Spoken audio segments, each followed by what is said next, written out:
अस्सलाम वालेकुम रहमतुल्लाहि व बरकातुहू। अच्छा स्टूडेंट्स, आज आप लोगों का लेक्चर होगा एडवर्ब का और ये सेकंड लेक्चर होगा। ठीक है, फर्स्ट लेक्चर ऑलरेडी हम अपलोड कर चुके हैं, तो उसको देख लीजिएगा। ठीक है, फर्स्ट देखेंगे तो ये क्लियर होगा। बाकी हमारा शेयरिंग सेशन जारी है, अगर आप लोगों ने एडमिशन करवाना है तो इसका करवा लें। सेकंड बैच की रजिस्ट्रेशन जारी है।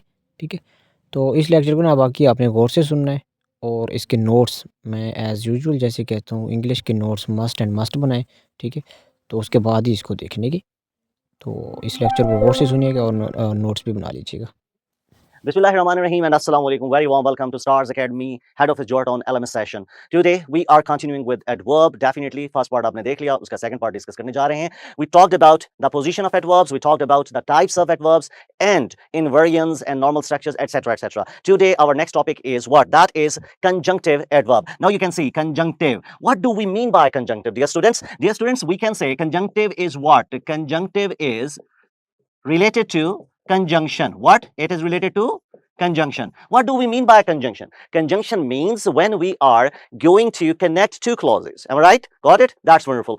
And adverb means it is also connecting some meanings or semantic level पे भी, meaning के level पे भी ये उसके साथ कुछ connectivity develop कर रहा है. So let's go through the definition. A conjunctive adverb, which can also be called an adverbial conjunction, as I told you, brings together two complete thoughts, like a conjunction. They use the second clause to modify the first clause, like an adverb. अब देख ले, यहां पे क्या आ गया? एक point आ गया कि ये कंजंक्शन है, और दूसरा adverb, मतलब कंजंक्शन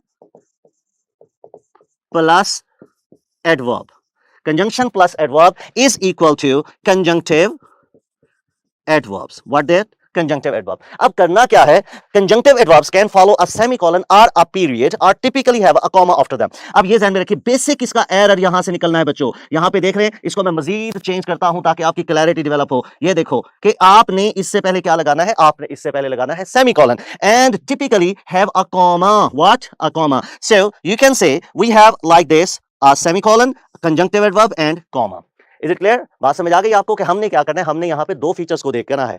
बेसिकली कंजंक्टिव एडवर्ब्स होते क्या है ये डिफाइन कर लिया. उसके बाद इससे रेलेवेंट जो क्वेश्चन आता है उसकी भी डिस्कशन कर ली. क्या? It's most important aspect is it's punctuation. Right, here we go with the next one. Now there's the list of conjunctive adverbs. You can see there are so many of them. For example, accordingly, furthermore, moreover, similarly, also, hence, namely, still, anyway. अब फौरन mind में question आता है कि sir जी ये तो एक लंबी लिस्ट है, क्या है, किस तरीके से, तो इतनी याद नहीं करते. ना करें, जो आपको इजी लगते हैं वो आप गो थ्रू कर ले. जो आपको ऑलरेडी आते हैं उनको याद करने की जरूरत नहीं है. जो आपके लिए नए हैं वो आपके लिए इंपॉर्टेंट है. तो डेफिनेटली लिस्ट ये आपकी अपने एंगल से ये शॉर्ट हो जाएगी, और यही इसकी सबसे बड़ी सहूलत है, और यही हमारा मेथड है. और इसी तरीके से आपको चीजें आसान करके मिलती रहेंगी, और आप देखते रहना कि कितना ही सिंपल और जबरदस्त ये होने जा रहा है. अब हमने क्या देखा? हमने अब देखा इसकी लिस्ट. आगे देखें, कुछ और भी हैं. हाँ, अभी इसके इम्तिहान और भी हैं, तो अभी एक और लिस्ट भी मौजूद है. Here we go.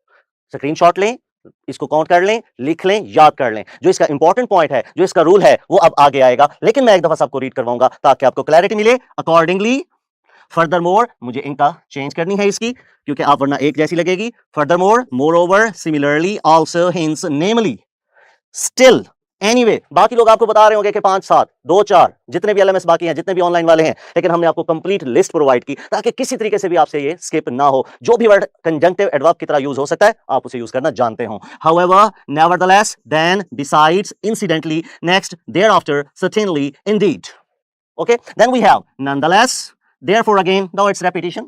Is it repetition? No, it's not. That was thereafter.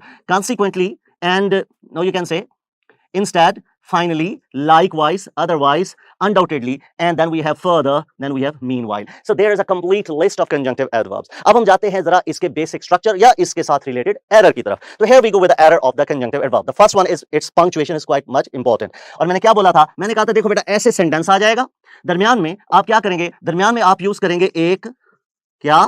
Semicolon. फिर आप लगाएंगे क्या? एक लगाएंगे आप इसके साथ कंजंक्टिव एडवर्ब. क्या लगाएंगे? कंजंक्टिव. जो अभी लिस्ट आपको दी है वो सारी आप इसके साथ यूज करोगे, कंजंक्टिव एडवर्ब. फिर इसके बाद क्या आएगा? फिर इसके बाद आएगा एक कॉमा, और फिर आप यूज करोगे क्या? फिर यूज करोगे कंप्लीट क्लॉज. तो ये इसका स्ट्रक्चर बनेगा बेटे, ये इसका मेथड बनेगा. अब जरा देख लें, ये वही चीज जो अभी एक्सप्लेन की उसको मजीद बता दिया कि ये देखें पहली क्लॉज, और फिर मैं इस पे रेस कर रहा हूं. यहां पे देखें पहली क्लॉज पूरी, उसके बाद आ गया क्या? सेमीकोलन, उसके बाद क्या आ गया? कॉमा, और फिर आ गई दूसरी क्लॉज. जरा एग्जांपल देख लेते हैं. तो पहली एग्जांपल ये है, please close the door, otherwise the cold air comes इन.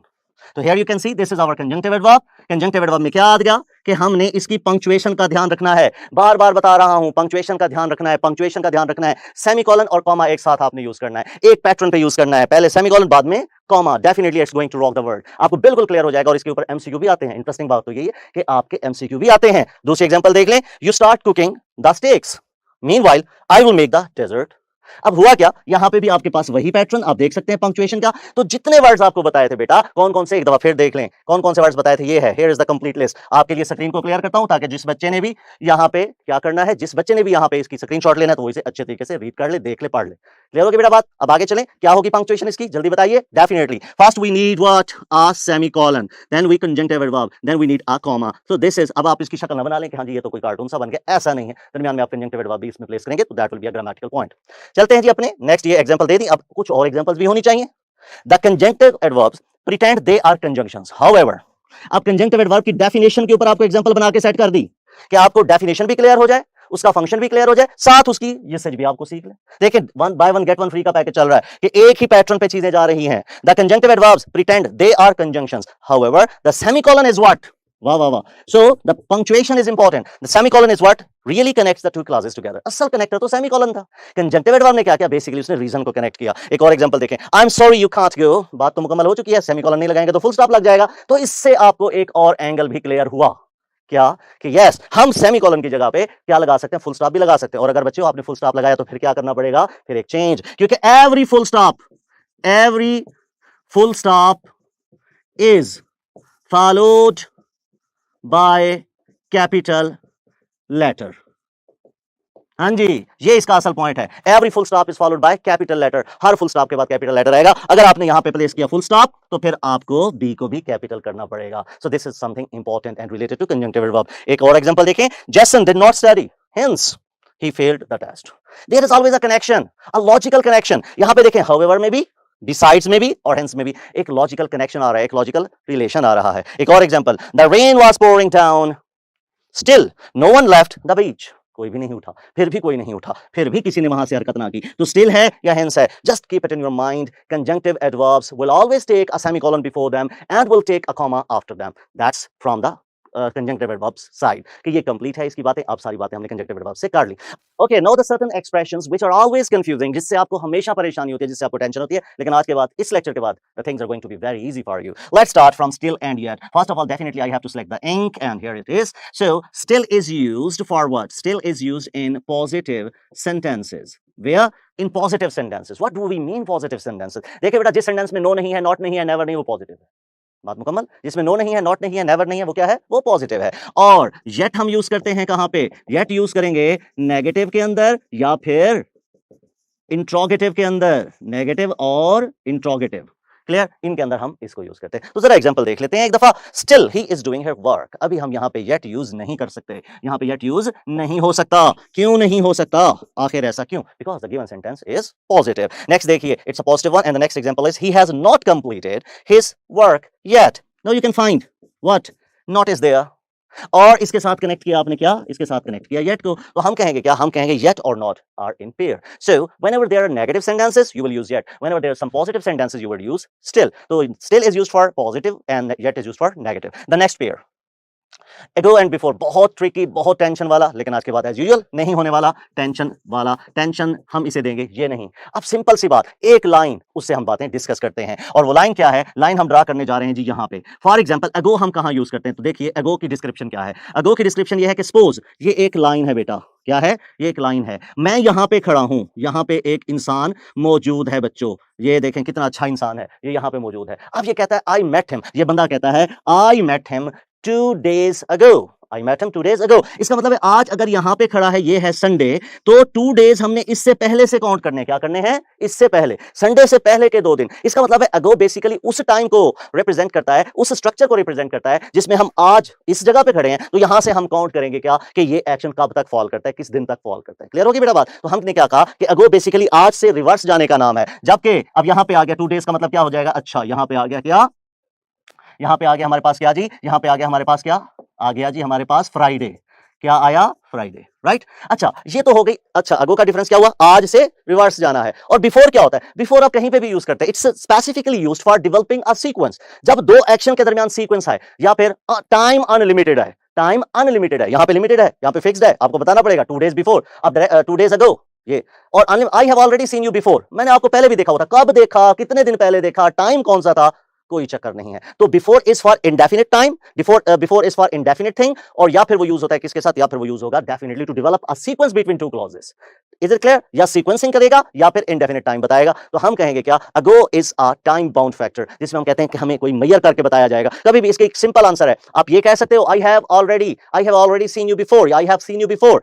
इसमें आपको टाइम नहीं बताना, लेकिन अगो के साथ आपको हमेशा टाइम बताना पड़ता है। आपको कहना पड़ेगा कि आप डायरेक्ट ये कह सकते हैं I met him ago? No no no, आप नहीं कह सकते। आपको क्या कहना होगा? I have met him 2 days ago। That's the point. Is it clear? तो अगो कहाँ आएगा? Whenever there is a time factor involved. Is it okay? Is it done? That's wonderful. Let's see the example. But before that, definitely we have to raise the whiteboard. Here we go. We went there 2 years ago. As I told you, you have to mention the time frame. You have to mention. और उसके साथ ago आ जाएगा। तो that is reference from present to past. मैंने क्या कहा था? मैंने कहा था यहां पे खड़ा हूं, तो इससे रिवर्स कैसे जाऊंगा? उसके लिए मैंने यूज करना है क्या? उसके लिए मैंने यूज करना है अगो को। और दूसरा एग्जांपल देखिए जी, I had seen him before. कब देखा? कब? कौन से टाइम फ्रेम से मेजर करना है? किस तरह का रेफरेंस है? तो अगो में हम एग्जैक्ट टाइम पे मूव कर रहे होते हैं, लेकिन बिफोर के अंदर हम इंडेफिनिट होते हैं। एनी टाइम बिफोर नाउ, आज से कहीं भी किसी भी वक्त पहले ये काम हो सकता है। नेक्स्ट पेयर की तरफ जाते हैं। ये क्लियर हुआ? सम टाइम और सम टाइम्स। लो जी, इसके ऊपर इतने बच्चे क्वेश्चंस करते हैं, इतनी बातें पूछते हैं, आज हम इसे क्लियर करते हैं। देखिए जी, हमारे पास 3 एक्सप्रेशंस हैं। एक है बेटा, मैं कलर चेंज कर देता हूं ताकि आपको डिफरेंस फील होता रहे। ठीक है, इसको काट दिया और इससे हमने इनको रेज कर दिया। और अब हमने लिखा क्या? पहला है जी सम और टाइम, थोड़ा सा उर्दू के साथ है ताकि थोड़ा थोड़ा सा वक्त, ठीक है ना, थोड़ा सा वक्त, small time, some time, okay, थोड़ा सा था। इसके साथ हम कहेंगे क्या? इसके साथ हम कहते हैं जनाब, इसके साथ हम कहते हैं सम टाइम्स। सम टाइम्स का मतलब क्या होता है? बाज दफा। ठीक है, इसके बाद आता है सम और टाइम इकट्ठा। तो अब इसका मतलब क्या होगा? सम और टाइम, इसका मतलब होता है किसी वक्त, किसी वक्त। I will come to see you some time, मैं किसी वक्त आपसे मिलने के लिए आऊंगा। अच्छा, इसको याद करने का तरीका क्या है? लो जी, ये आपके लिए आसानी हो गई। ये देखें, यहां पे इसके साथ एस की एडिशन है। अगर एस की एडिशन है बच्चों, तो इसका मतलब क्या हुआ? कि एक चीज ऐड हुई। अब समटाइम्स के अंदर फ्रीक्वेंसी आएगी, एडिशन आएगी, बार बार कोई एक्शन हो रहा होगा, बार बार कोई काम हो रहा होगा। तो जबकि सम टाइम के अंदर एक ही दफा कोई काम होगा। और अगर सम को हम थोड़ा सा स्पेस देके टाइम के साथ लिखेंगे, तो इसका मतलब होगा थोड़ा सा वक्त। जरा थोड़ा सा वक्त किया हमने, क्या करना? जैसे कहते हैं I need some time to reflect, I need some time to relax. Okay, तो ये उसका डिफरेंस आ जाएगा। तो चलते हैं जी, अब इसे करते हैं हम रेज और अपनी एग्जांपल्स को देखते हैं। He will come here some time, किसी भी वक्त वहां पे आएगा। तो इसका मतलब क्या हुआ? ये टाइम को बता रहा है। किसको बता रहा है बच्चों? ये टाइम को बता रहा है। डन। इसी तरीके से अब हमारे पास नेक्स्ट आता है क्या? नेक्स्ट हमारे पास आता है you he sometimes comes here. अब समटाइम्स क्या आया? अब ये समटाइम बता रहा है उसकी फ्रीक्वेंसी, कि किस टाइम उसने ये एक्शन किया, फ्रीक्वेंसी की बात करेगा वो। क्लियर? तो ये आपकी आ गई फ्रीक्वेंसी। नेक्स्ट पेयर की तरफ जाते हैं, वेरी एंड मच। अब इसको भी लेके बड़े क्वेश्चंस हैं, बड़ी डिस्कशंस पड़ी हुई हैं कि जी वेरी कहां यूज होता है। बिल्कुल आसान करके आपको बता देते हैं कि वेरी हम यूज करते हैं बेटा कहां पे? वर्ब आईएनजी के साथ। किसके साथ? वर्ब आईएनजी के साथ। और मच हम यूज करते हैं कहां पे? थर्ड फॉर्म के साथ। अब यहां पे आके ना एक वेरिएशन आती है, बच्चे अक्सर कहते हैं नहीं जी कभी कभी हम वेरी किसी और जगह पे भी यूज करते हैं। तो बिल्कुल आपने सही कहा, हम और जगह पे भी यूज करते हैं और आपको करके दिखाते हैं। कुछ हमारे पास होती हैं मेंटल स्टेट्स। क्या? मेंटल स्टेट्स, पागल स्टेट्स नहीं, जैसे हम कहते हैं मेंटल स्टेट्स नहीं, रिलेटेड टू माइंड। लाइक जैसे आप कहते हो, कौन कौन से वर्ड है? जैसे आप कहते हो एग्जॉस्टेड। क्या वर्ड है बेटा? एग्जॉस्टेड। और साथ क्या है? साथ we have like the word like we have tired. So the words, if there are some words like exhausted and tired, or you can simply say if there are certain words who are connected or which are connected to your mental states, तो फिर ऐसे words के साथ आप use कर सकते हैं क्या? ऐसे वर्ड्स के साथ आप स्पेशल केस के तौर पे आप यूज करेंगे क्या? आप यूज करेंगे वेरी। ठीक होगी जी बात। अब जरा इसके एग्जांपल्स, और उससे पहले जरा स्क्रीन को अरेज करते हैं। आप लोग पॉज करके स्क्रीनशॉट ले सकते हो। मुझे स्पेस चाहिए तो मैं डेफिनेटली यहां पे इसको अरेज कर दिया करूंगा। This book is very interesting. देखिए जी कौन सी फॉर्म है? आईएनजी। तो हम यूज कर रहे हैं इसके साथ वेरी, तो वेरी के साथ हमने इसे किया use. This book is very interesting. Next देखिए, वीआईएनजी के साथ यूज किया। अगली example, he is much interested. अच्छा, इसी फॉर्म की इंटरेस्ट की ही जब थर्ड फॉर्म हमने यूज की, इंटरेस्टेड की, तो उसके साथ क्या आएगा? उसके साथ हम यूज करेंगे मच। तो हम कहेंगे much interested and very interesting. So this is the third form of verb, right? Our next expression is fairly and rather.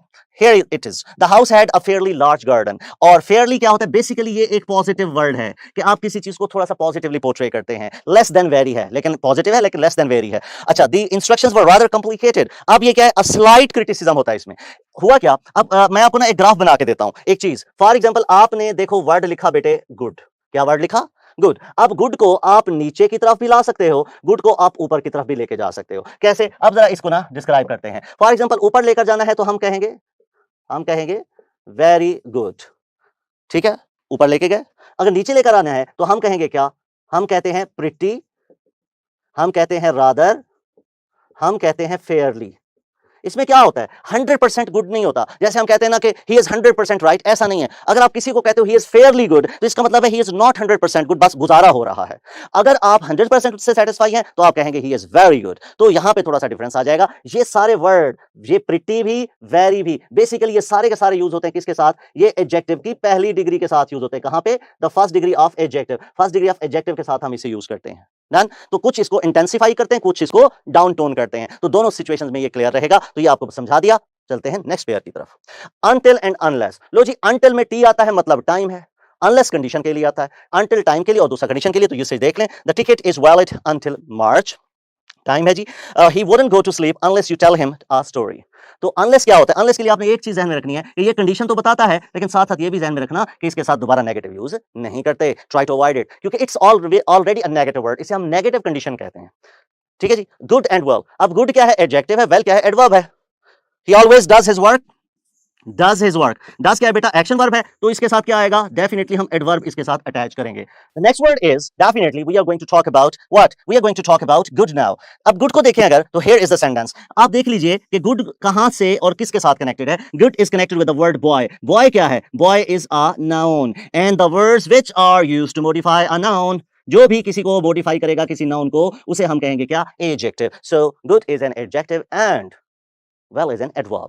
So this is all from adverb side. यहाँ तक क्लियर हो गया। अगर कहीं पे आपको कोई प्रॉब्लम है, कोई टेंशन है, कोई डिस्कशन करना चाह रहे हैं, feel free to contact us on our live support LMS। Thank you so much.